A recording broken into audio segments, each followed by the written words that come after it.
En nuestro pueblo nació el Viernes de Dolores Murga, el año 1950, y aquí ha recolado siempre. En nuestra iglesia fue monaguillo y luego fue seminarista. Está atado a nuestras calles, a nuestras tradiciones y a nuestras gentes. Estudió magisterio, aunque lo dejó para hacer oposiciones a correos. Es licenciado en Derecho, aunque su vida profesional se ha repartido como funcionario de correos durante 6 años y empleado de banca durante casi 40. Vive desde hace 52 años en Toledo, pero su esencia es ser navalmoraleño, y ese es un valor del que presume. Francisco, te escuchamos.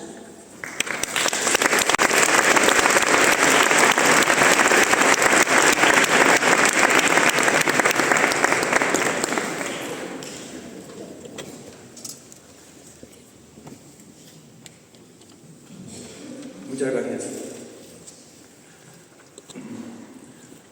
Dice Felisa que nací un Viernes de Dolores Murga, que también nació un Viernes de Dolores, un 11 de abril del año 1924. Estimado don Mario, señor alcalde de Corporación Municipal, señor presidente y junta directiva de la Hermandad de la Santa Cruz, estimados cofrades y paisanos. Es para mí un gran honor que se me haya encargado, por parte de la Hermandad de la Santa Cruz, ser pregonero en nuestra Semana Santa. Por ello, siempre os estaré agradecido. En estas fiestas, de tan profundo significado para los católicos, quisiera, en primer lugar, compartir con vosotros lo que para mí significa el sentimiento religioso que sin duda impregna estos días.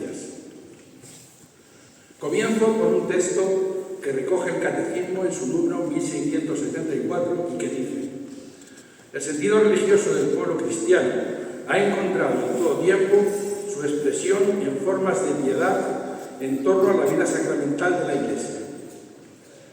En su número 1676 recalca: la religiosidad del pueblo, en su núcleo, es un conjunto de valores que responde con sabiduría cristiana a los grandes interrogantes de la existencia. Así pues, la religiosidad que impregna la celebración de la Semana Santa es una seña que forma parte de nuestra identidad. Y esto es en gran medida porque nuestros mayores nos transmitieron un sentimiento que nos envuelve y nos agrupa en torno a unas creencias que nos identifican como miembros de un pueblo que ama sus tradiciones y que se reconoce en estas celebraciones religiosas de tanto arraigo entre nosotros. Hay cosas que se me olvidan del presente y, sin embargo, otras del pasado se me presentan en mi memoria vivas y diáfanas. Siempre han sido para mí especialmente relevantes mis vivencias de niño, que se desarrollaron en buena parte en nuestra iglesia. En esta iglesia en la que me siento cómodo. La he vivido durante años. No en vano fui monaguillo y compartí aquel tiempo de aprendizaje con un grupo de muchachos que, como yo, se preparaban para ir al seminario. Quiero dedicar un recuerdo a Francisco, el sacristán, que tanto nos soportó, porque no éramos un grupo fácilmente manejado. De alguna manera, crecíamos más deprisa que los niños de nuestra misma edad. De aquel grupo de los monaguillos tengo continuamente en la memoria a Cruz, a Alfonso, a Bernardino, a Paco del Puerto, a Francisco Torres. Ya son demasiados los que se nos han ido. Éramos un grupo heterogéneo, implicado en una parte importante de la vida de nuestro pueblo. Sin saberlo, asistíamos activamente a hitos importantes en la vida religiosa de nuestros paisanos: bautismos, primeras comuniones, matrimonios, execuciones y entierros. La panorámica de la vida diaria de la gente, y también la religiosa, pasaba delante de nosotros de modo natural. Tanto en mi etapa de monaguillo como en la de seminarista, aprendí muchas cosas buenas que me han acompañado durante toda mi vida. El valor del esfuerzo, la capacidad de escuchar, la autocrítica, y sobre todo el respeto por los demás. Lo religioso entonces era una parte troncal de nuestra comunidad. Comunidad significa comunión, vínculo. Algunos de los valores religiosos que subyacían en nuestro discurrir diario, en nuestra sociedad actual, se echan en falta. Y es que los humanos venimos a ser lo que aprendemos, lo que vivimos y que casi siempre anida en nosotros de un modo inconsciente. Se me vienen a la memoria las Semanas Santas de mi niñez, en las que se preparaba el monumento en la capilla del Cristo de las Maravillas, adornado con los pañalitos de diminutas flores blancas que los monaguillos acarreaban desde los olivares y que engalanaban el altar en el que se guardaba el Santísimo desde el jueves hasta el Viernes Santo, que como ahora velaban los hombres y las mujeres de nuestro pueblo. En aquellos días repletos de misterio, la alegría de las campanas se acallaba y sonaba en su lugar el sonido monocorde de la matraca. Pero en los oficios del Sábado Santo se encendía el cirio pascual, que representaba la luz de Cristo, la luz que disipa las tinieblas. En ese momento repicaban nuevamente las campanas en un volteo adornador que dirigía magistralmente nuestro recordado Luis del Pino. Ya toca la gloria, decíamos. Celebrábamos y celebramos ahora, en la Semana Santa, la pasión, muerte y resurrección de Cristo, pero sobre todo la resurrección. Esta celebración pertenece a la más profunda raíz cristiana y marca, sin duda, el devenir religioso de nuestra comunidad. Somos, pues, deudores de un patrimonio cultural y religioso a conservar. ¿Por qué hablamos de Pascua de Resurrección? La palabra Pascua deriva del griego Pascha, que significa paso. Así pues, la Pascua de Resurrección celebra el paso de Cristo de la muerte a la vida, y es sin duda para los cristianos la fiesta religiosa más importante del año. Podemos leer en el número 1169 del Catecismo que la Pascua no es simplemente una fiesta entre otras, es la fiesta de las fiestas, la solemnidad de las solemnidades. Y tan es así que en torno a ella se organizan las llamadas fiestas móviles del calendario litúrgico, es decir, aquellas fiestas que no se celebran el mismo día todos los años. El sistema por el que medimos el tiempo litúrgico es el llamado calendario gregoriano, establecido en 1582 por el Papa Gregorio XIII y que sustituyó por erróneo al calendario juliano que estaba vigente desde los tiempos de Julio César. Nos remontamos al año 46 a.C. Atendiendo al calendario gregoriano, que es el que rige en Occidente, el Domingo de Resurrección es el centro de las fiestas religiosas cristianas y a partir de él se calculan las fechas en las que celebramos el tiempo de Cuaresma, el Domingo de Ramos, el Jueves y el Viernes Santo, el Sábado de Gloria, la Ascensión o el Corpus Christi. De acuerdo con este calendario, el Domingo de Resurrección es el primer domingo después de la primera luna llena posterior al 21 de marzo. Por tanto, la Pascua es el eje central del calendario litúrgico y de la Semana Santa. La Hermandad de la Santa Cruz, consciente de la importancia del sentimiento religioso que la Semana Santa encierra, se constituye para contribuir con la participación activa de los cofrades a la relevancia de ese sentimiento. De hecho, en el preámbulo del reglamento de la Hermandad podemos leer que el objetivo primordial de la misma es promover e incrementar la vida espiritual de los hermanos, así como de fieles y devotos, ofreciendo un testimonio de fe y caridad cristiana.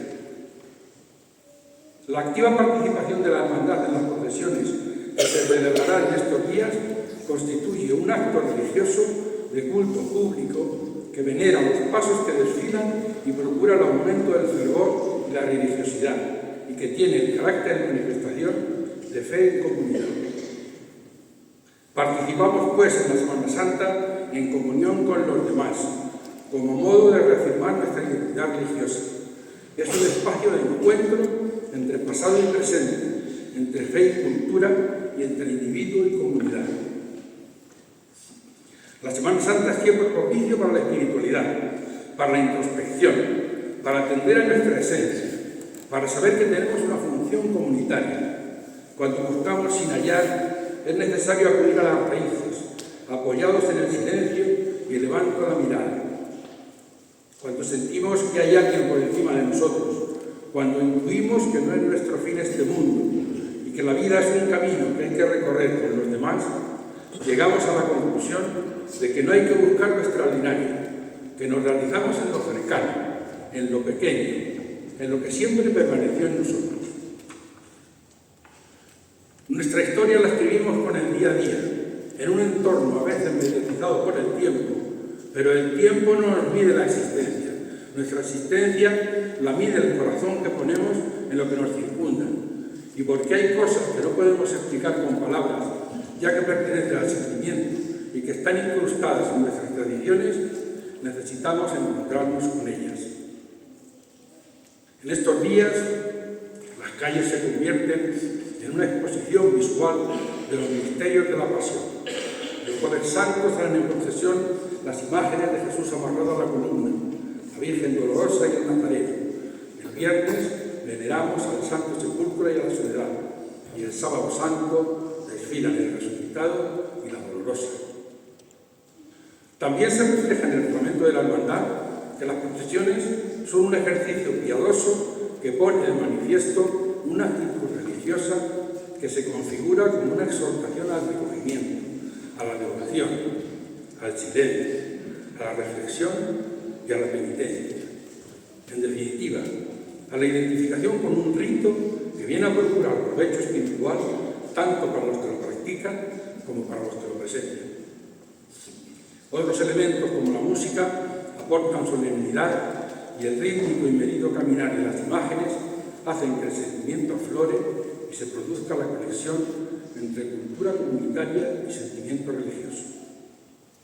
Recuerdo emocionadamente el concierto de Semana Santa, dirigido por nuestro paisano Román Clemente Magán, que dimos en este marco incomparable con la coral en la que canto desde hace 20 años.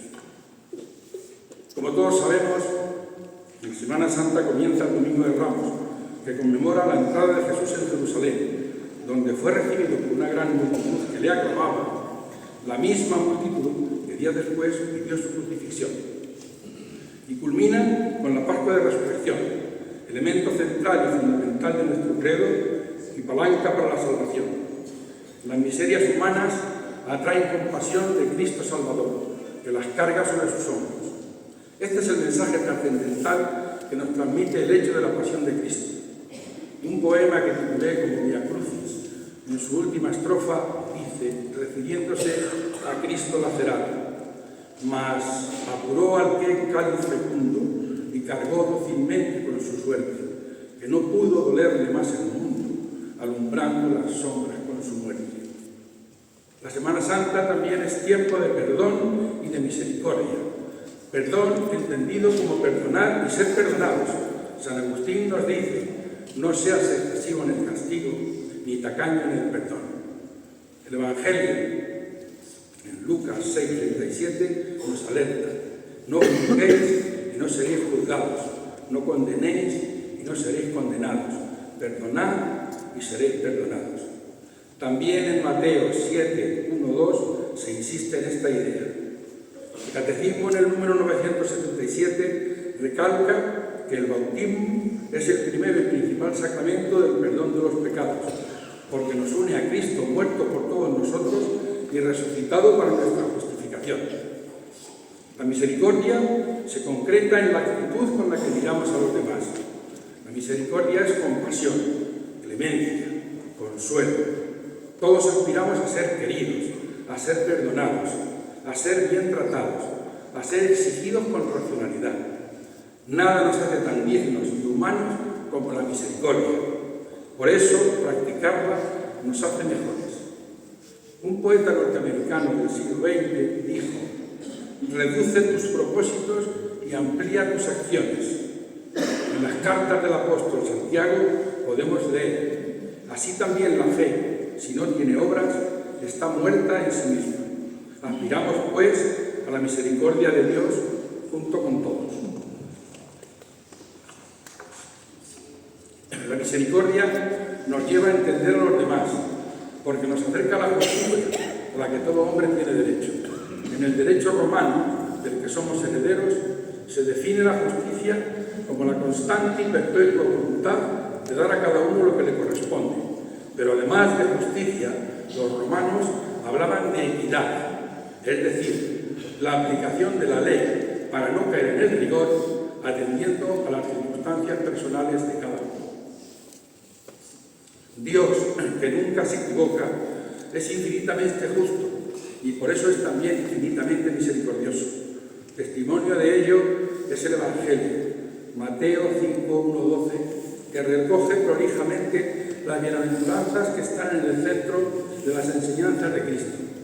Yo, como otros muchos, las aprendimos con una mnemotecnia que hace imposible no recordarlas. Recordaréis todos. Oman Joan Min Papa. Según fui creciendo, fui entendiendo que son un aldabonazo para la esperanza y nos anuncian que no estamos solos. Bienaventurado es el que goza de Dios en el cielo.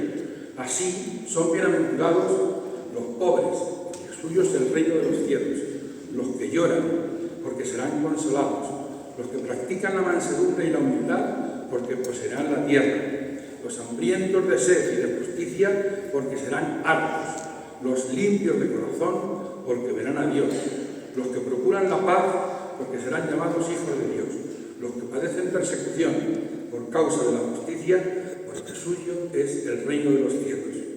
Cuando oímos hablar de solidaridad, de empatía, de la importancia de lo social, de personas vulnerables, olvidamos que esto está escrito en el Evangelio desde hace 2000 años. La bienaventuranza que me falta por mencionar dice: bienaventurados los misericordiosos, porque ellos alcanzarán misericordia. Siempre me pareció una promesa colosal, que se nos aplicará como beneficio de la resurrección, piedra de toque y esperanza de salvación. Misericordia quiero y no sacrificio. Así está escrito en el Evangelio, Mateo 9:13, y ya estaba en el Antiguo Testamento con el mismo tenor en Oseas 6:6. No quiero terminar esta locución, que tanto ha aludido a la tradición y a las raíces, sin hacer mención a la torre de la Iglesia, nuestra torre. Os leeré el último párrafo de un precioso escrito titulado La Torre, que Francisco del Puerto, nuestro paisano poeta, le dedicó a mi hija como regalo de cumpleaños. Dice así: no eres la más alta ni la más enjollada por la mano maestra de orfebres y canteros. Clara, limpia, nuestra, eres la más sagrada, la única torre que estos ojos han mirado como espejo. Permitidme que después de este magnífico y sentido texto os transcriba unos humildes versos que hace años dediqué a esa monumental obra de Fray Lorenzo y que es tan querida y admirada por todos nosotros. Púlpito de la luz, alta y galana, mensajera de Dios, serena lanza. La torre siempre fue para mí un referente espiritual que apunta con su desnuda aguja hacia la inaprensible inmensidad del cielo, hacia el infinito, hacia Dios. Esperamos que esta sea una Semana Santa fructífera. Buenas noches.